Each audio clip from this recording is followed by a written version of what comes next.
Hi, I'm Krishami Bakero, and I am going to talk about Lesson 5, Manipulating Text, Graphics, and Images to create ICT content intended for an online environment. Basic Principles of Graphics and Layout. We have 6 basic principles. First, proximity. Elements must be grouped together so that the viewer, reader will be guided to the different parts of the message.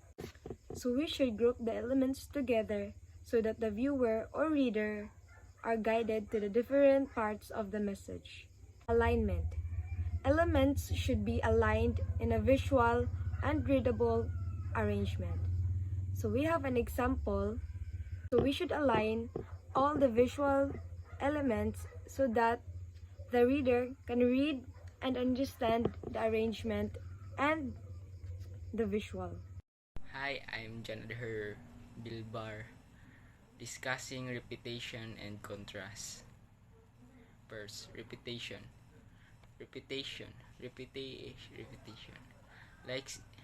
Like in the use of repetition, hooks in a song.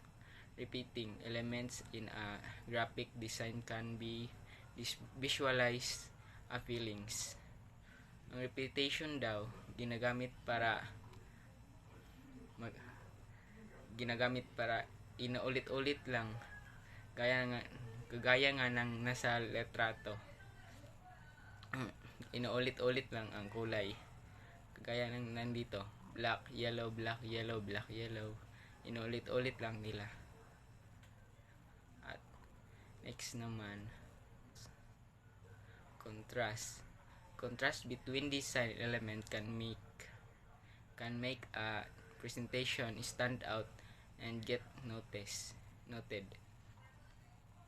Ang contrast naman ginagamit para maging unique siya at madaling noted, madaling makita madaling ma-attract ang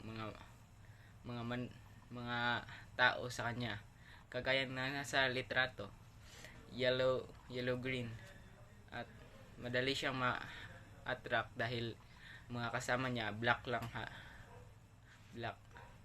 at siya lang ang kaiba, unique siya sa lahat. Yun lang po, salamat. Good day everyone, I am Aryan Pelicasal and we are going to talk about white space. One is the white space. White space, it is useful when you want to make a direct message to stand out above the clutter found in many graphic examples. For example, is a space between the text. Elements of infographic are visual presentation of information that use the elements of design to display content. Everyone, I'm Gerald G. Gugonyo. In these times, I will discussing to you the 3 elements of an infographic. First, we have the visual elements, and the second is the content element, and the last is the knowledge element. For you, what is the visual elements? Visual elements have a three types: color codings and the graphics. Color codings, as you can see my examples in the screens, you will see the any types of colors, blue, violet, and any kinds of colors. And if you want the text is making to blue, you have to click the blue and you have to edit the text. That is the color codings. And the graphics is making what your pictures and the text making lighters and make to attract to people who read in your and see the pictures and your text. That is the graphics. The second is the content elements. The 3 types of the content element is a time frame and statistics and reference. First is the time frame. As you can see my examples again in the screens, we'll see the pictures and above in my videos. You will see the time frame. If you want to make it big, small, the frame of your pictures or your videos. And the second is the statistics, like for example, can you see the like ladders in the screens? That is the statistics, your font size and the size of your frame. That is the content element, the two types of content element. One is the knowledge element. They have a one types facts. What is this facts? This is a, as you can see the examples in the screens, you will see that, and this is the examples of infographics. Easy to communicate a text and easy to collect a data. As you have to more knowledgeable, as you can see, easy to gathering a data. For example, you're studying, but your take note is struggling. You have to make a infographic because infographic is easy to collect a data or information and etc. So now, we are going to talk about the infographics are used for the following reasons. First is to communicate a message. To communicate a message, kung nakikipag-usap ka sa isang tao, nagbabahagi ka o nakikipagpalitan ng impormasyon sa kanila para sa pagsusulit sa pamamagitan ng pagsasalita, pagsulat o paggamit ng kagamitan. Second, to present a lot of data or information in a way that is compact and easy to comprehend. So we should gather a lot of data or information so that it is easy to understand. Third, to analyze data in order to discover cause and effect relationship. So we have to analyze or understand the data so that we can discover the relationship of cause and effect. To periodically monitor the growth of certain parameter. Ang infographics daw ay nag-compress at nagpapakita ng impormasyon ito sa isang siyang paraan upang panapanahong subaybayan ang ruta ng ilang parameter.